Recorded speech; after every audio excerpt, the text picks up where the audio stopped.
Salam sejahtera, anda sedang menonton Awani Global bersama saya, Naila Hudam. Dan Awani Global pada minggu ini membincangkan tentang pilihan raya Presiden Filipina yang menyaksikan Ferdinand Marcos Jr. atau Bongbong berjaya mengembalikan nama Marcos ke Istana Presiden Filipina mengatasi seterunya Leni Robredo. Dan ini menimbulkan pelbagai persoalan mengenai kemenangannya dan juga kepimpinannya selepas ini.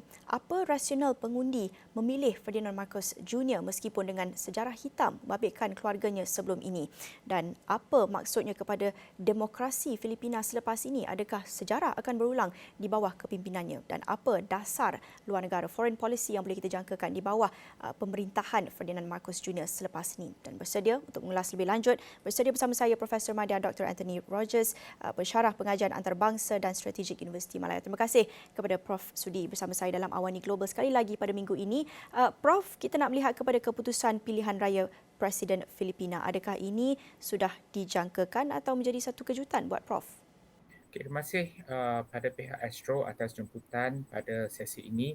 Sebenarnya keputusan pilihan raya ini merupakan sesuatu yang telah dijangkakan kerana semasa kempen pilihan raya Presiden Filipina 2022 memang memang dijangkakan Bongbong Marcos Jr. akan memenangi dalam pilihan raya ini. Melihat kepada keputusan kemenangan Ferdinand Marcos Jr. atau Bongbong ini, adakah faktor-faktor yang mungkin boleh menjelaskan kemenangannya ini juga sudah dijangkakan? Ramai yang bercakap tentang faktor disinformation, penyebaran maklumat palsu dan sebagainya. Tetapi bagi Prof sendiri, apa mungkin faktor-faktor yang boleh menjelaskan kemenangan Bongbong atau Ferdinand Marcos Jr. ini? Ya, ada beberapa faktor utama yang telah menyumbang kepada kebangkitan semula keluarga Marcos. Bukan hanya kita harus lihat bukan hanya sekadar kepada Bongbong Marcos Jr. tetapi kepada keluarga Marcos itu sendiri kerana setelah mereka kembali ke Filipina uh, pada 1991, mereka telah mula berget aktif semula dalam politik. Ini termasuk balu kepada Presiden Ferdinand Marcos iaitu Imelda Marcos telah menjadi ahli Kongres dan Bongbong telah menjadi governor dan adiknya Aimee juga menjadi senator. So ada beberapa faktor. Faktor pertama adalah pengundi baru. Kerana boleh dikatakan hampir lebih separuh daripada pengundi pada pemilihan presiden kali ini terdiri daripada mereka yang berusia antara 18 hingga 30 tahun. Dan mereka ini adalah pengundi baru yang tidak pernah hidup di bawah pentadbiran Presiden Ferdinand Marcos Senior yang dikatakan sebagai pernah didakwa sebagai seorang diktator.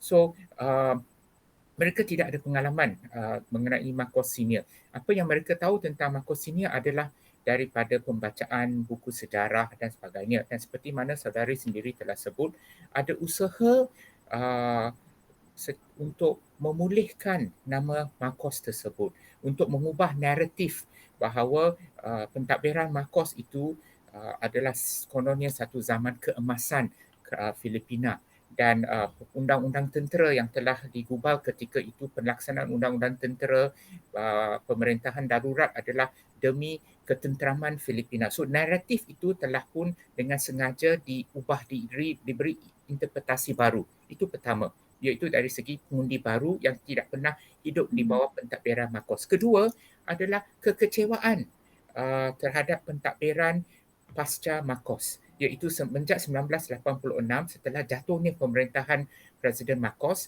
presiden-presiden yang kemudian juga dicemari dengan penyalahan guna kuasa, penyelewengan wang seperti ketika pentadbiran Joseph Estrada, Gloria Macapagal Arroyo yang telah didakwa di mahkamah yang di mana mereka dikatakan telah menyalahgunakan kuasa dan penyelewengan. So ramai pengundi atau penyokong di Filipina, pengundi di Filipina berpendapat bahawa apa yang ingin dicapai melalui revolusi 1986 tidak tercapai dan mereka sekarang mahu mengembalikan semula pentadbiran keluarga Marcos. So itu yang kedua. Marcos dengan Sara Duterte yang merupakan anak kepada Presiden Duterte, yang mana tidak dapat dinafikan bahawa pengaruh Presiden Duterte memang sangat kuat di Filipina, termasuk anaknya Sarah Duterte yang merupakan bekas Datuk Bandar Davao. So gabungan ataupun pakatan antara Marcos dengan Duterte telah memberi satu kekuatan kepada Bumbung Marcos itu, yang memberi peluang kepada beliau mendapat undi yang banyak. Dan yang faktor yang keempat dan terakhir adalah pemimpin-pemimpin yang satu ketika dahulu yang kuat lantang menentang pentadbiran Marcos Senior, sama ada mereka sudah meninggal dunia, ya, itu kerana ini terjadi 36 tahun yang lalu, sama ada mereka telah meninggal dunia, misalnya ikon revolusi ETSA ataupun revolusi The People's Power Revolution 1986, ikon Corazon Aquino sudah meninggal dunia. Cardinal Sin, ketua paderi ketika itu yang kuat lantang mengkritik Marcos, juga telah meninggal dunia. Semua, dan beberapa pemimpin yang terdahulu sekarang sudah berusia lebih 90-an seperti Presiden Ramos, mantan Presiden Ramos dan Anrele, mereka sudah pun berusia tua dah uzur dan telah bersara pada politik. So antara empat faktor tersebut ini telah memberi peluang kepada Bumbung Marcos kembali ke jawatan kembali ke Istana Manyangkanang, iaitu kediaman rasmi Presiden. Prof ada menyebut mengenai penglibatan atau penyertaan pengundi baharu yang menjadi antara pengundi asas utama buat Ferdinand Marcos Jr. ini. Apa sebenarnya yang menarik minat pengundi baharu atau pengundi muda ini kepada kepimpinan Ferdinand Marcos Jr. meskipun dengan sejarah hitam yang membabitkan keluarganya sebelum ini, seperti yang Prof kata, mungkin pengundi baru ini mereka tidak pernah hidup bawah pemerintahan keluarga Marcos, tapi apa yang sebenarnya menarik minat mereka kepada Bongbong ini? Okey, seperti yang saya sebut, pengundi baru ini mereka hanya menyaksikan politik Filipina dalam tempoh 2 dekad yang lalu, semenjak tahun 2000 atau 2010. So, apa yang mereka dapat saksikan adalah misalnya zaman pentadbiran Joseph Estrada, Gloria Macapagal, dan juga Presiden Benigno Aquino, yang mana juga dicemari dengan dakwaan-dakwaan penyalaan guna kuasa dan juga seperti yang saya katakan, penyelewangan wang. So apa yang mereka mahukan adalah sesuatu perubahan, dan tidak dapat dinafikan bahawa kempen pihak Marcos untuk mengubah naratif bahawa zaman pentadbiran ayandanya adalah satu zaman yang baik, cemerlang dan sebagainya, telah berjaya meyakinkan sebahagian daripada pengundi-pengundi baru. So itulah menjadikan ramai pengundi baru yang mahu memilih Bumbung Marcos daripada calon-calon yang lain. Okey, selain daripada Ferdinand Marcos Jr., menarik juga untuk kita lihat kepada calon Presiden Leni Robredo yang juga naib Presiden Filipina pada ketika itu. Apa pandangan Prof yang mungkin boleh menjelaskan kekalahan Leni Robredo pada pilihan raya ini? Ya, naib Presiden Leni Robredo bukanlah satu calon yang boleh dikatakan popular di kalangan para pengundi di Filipina. Antara sebab-sebab terjadi sedemikian adalah Leni sendiri sering kali mengkritik pentadbiran Duterte atau kerajaan Filipina, sedangkan beliau sendiri memegang jawatan sebagai naib presiden. So maka ini menjadikan orang kurang keyakinan terhadap kepimpinan beliau kerana dia mengkritik balik kerajaan yang beliau sendiri terajuri. Itu satu.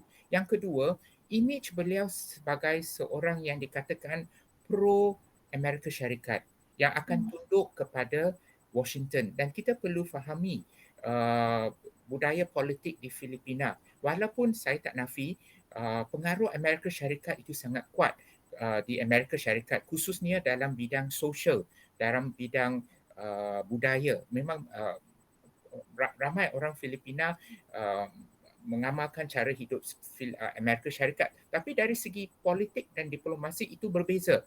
Di mana wujudnya satu keadaan yang kalau dengan izin saya kata love-hate relationship antara Amerika Syarikat dengan Philippines, yang mana Philippines ada tanggapan bahawa Amerika masih menganggap Filipina sebagai macam adik kecil, manakala Amerika sebagai big brother, walaupun Filipina telah pun mencapai kemerdekaan daripada Amerika Syarikat. So love-hate relationship ini telah menyebabkan ramai penduduk Amerika Syarikat uh, tidak suka terhadap politik atau diplomasi dengan Washington, dan Leni Robredo dianggap sebagai satu calon yang akan tunduk kepada Amerika Syarikat berbanding dengan bumbung dan ataupun anak kepada Duterte, kerana Duterte memang sendiri telah berjaya untuk katakan mengkritik Amerika Syarikat. Hmm.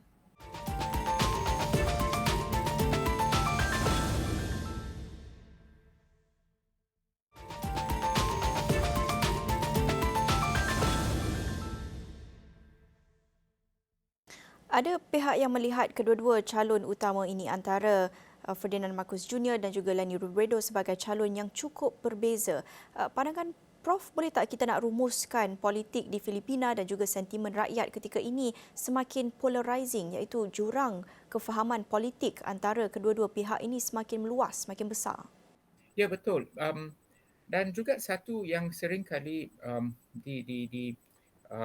dibangkitkan adalah Leni, walaupun beliau masih merupakan naib presiden Filipina, tapi dari segi pengalaman dikatakan beliau kurang pengalaman dari segi pentadbiran berbanding dengan Bongbong Marcos yang pernah menjadi governor, ataupun Sara Duterte yang pernah menjadi Datuk Bandar, dan ada juga dakwaan tapi masih tidak terbukti. Mungkin ini sekadar satu dakwaan yang katakan beliau ada hubungan atau ada simpati dengan Parti Komunis ataupun bersimpati dengan NPA atau the New People's Army di Filipina. So ini merupakan antara punca-punca yang menyebabkan kekalahan beliau sebagai salah satu calon untuk menjadi presiden. Dan memang tidak nafi ada perbezaan yang sangat ketara dari segi kepimpinan, latar belakang, antara Bongbong Marcos dengan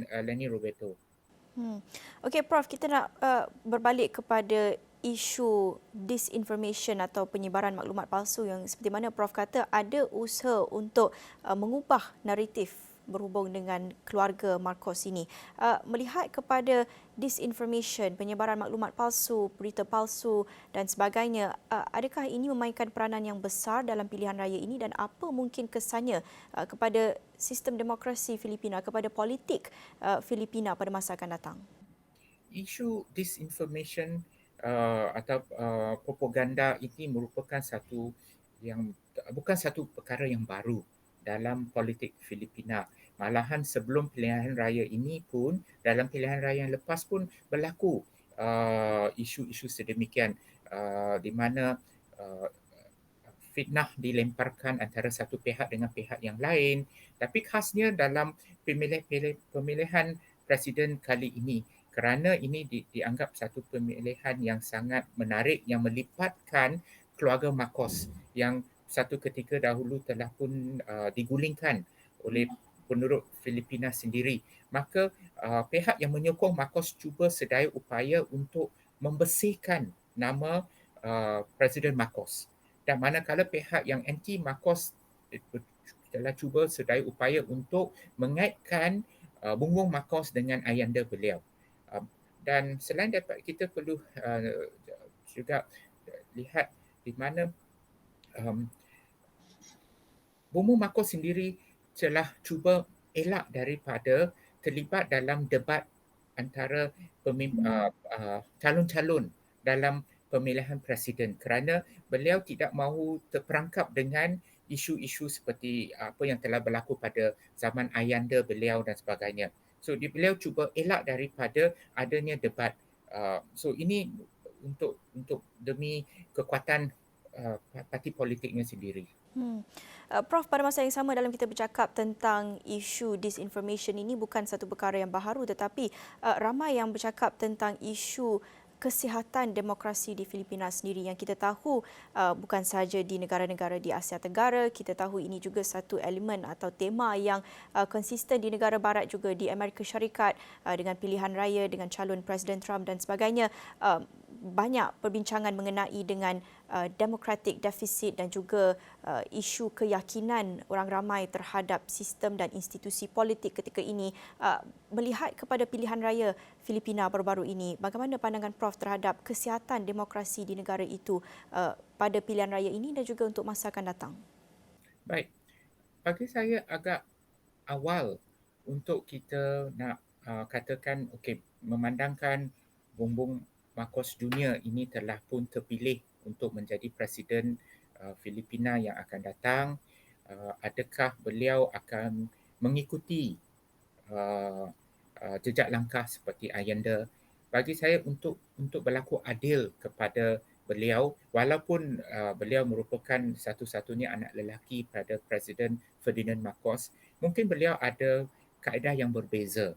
Uh, um, so bagi saya agak terlalu awal untuk mengatakan bahawa beliau akan mengikuti jejak langkah ayanda dan demokrasi di Filipina akan menghadapi satu zaman yang malap, dan saya harap beliau akan cuba memulihkan beberapa dasar yang telah dilakukan oleh Duterte yang dianggap bersifat kuku besi, seperti dasar anti dadah dan sebagainya, yang mana harap beliau akan melonggarkan peraturan-peraturan tersebut.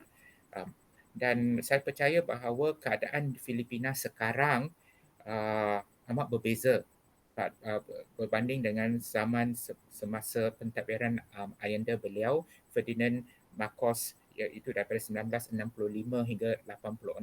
Keadaan Filipina berbeza. Cabaran-cabaran keselamatan pada masa itu dan masa sekarang juga berbeza. Pada masa itu adalah Filipina berhadapan dengan perang dingin, ancaman komunis dan sebagainya. Manakala ancaman sedemikian sudah pun berakhir, dan kalau ada ancaman komunis di Filipina pun sudah pun diredakan. So banyak undang-undang yang pernah digubah oleh Ferdinand Marcos pada 1972 pun telah pun uh,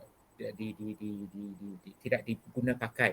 So saya harap beliau akan membawa satu perubahan yang seperti mana yang diharapkan, dan dan adalah tidak adil untuk mengecam beliau disebabkan oleh ayanda beliau. Dan malahan beliau sendiri pernah berkata, dia kata jangan uh, menghakimi beliau berdasarkan nenek moyang dia, tetapi berdasarkan tindakan yang beliau akan lakukan setelah beliau memegang jawatan tersebut. Dia kata, don't judge me based on what I'm going to do, not based on my ancestors.